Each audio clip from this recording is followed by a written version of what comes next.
And the hypocrites would walk away from Islam in two ways, and this is important. One is obviously leaving Islam altogether, ridda.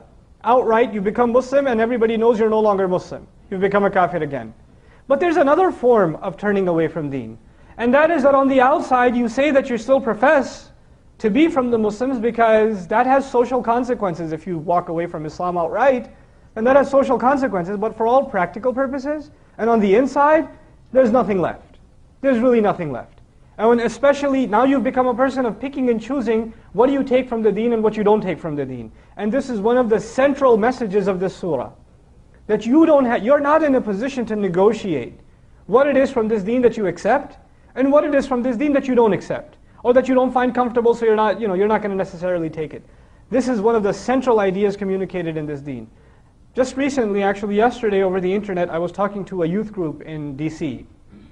And a question came up in the discussion. There was this young sister who asked the question, I love everything about Islam except hijab. And it seems like hijab is there to protect men from looking at us. So, I don't really see the point in it. And instead of arguing of the social benefits of hijab or what hijab does to honor women and all of that stuff, that's actually already going in the wrong direction, that conversation. We need to take a step back and ask a more fundamental question. Let's take a step back and let's ask Ibrahim alayhi salam. Ibrahim alayhi salam loves Islam too.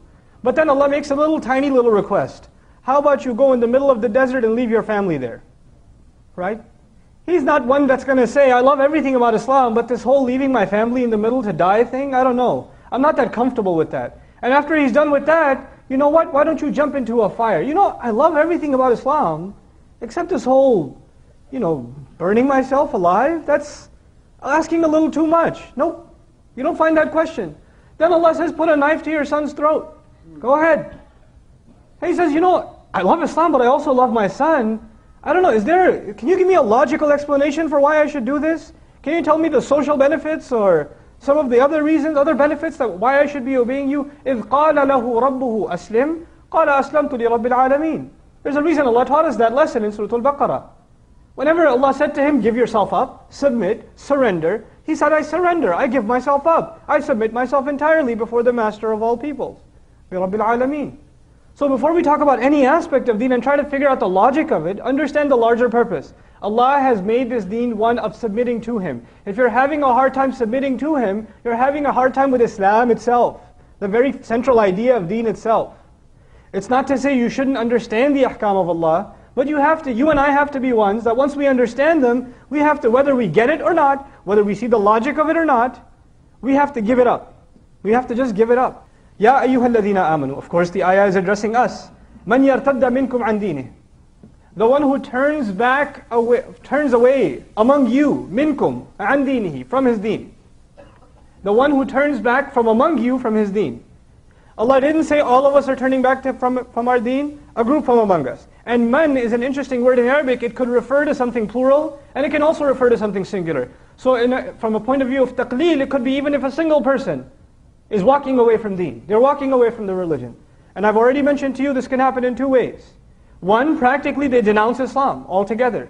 And two, for all practical purposes, internally, in their heart of hearts, in their thoughts, they really don't submit to Allah. They don't really see the point of living by Allah's teachings. They don't see the point in that anymore. So for those practical purposes, they walked away from deen also, even if nobody else, human beings don't see it. We see a Muslim on the outside, we're supposed to say, Assalamu alaikum wa rahmatullah. We're not supposed to judge what's in their heart, but Allah can. Allah sees what's inside. So whoever of you has walked away, or does so, then what does Allah say? فَسَوْفَ, then soon. And sawfa is the Arabic word that implies very soon.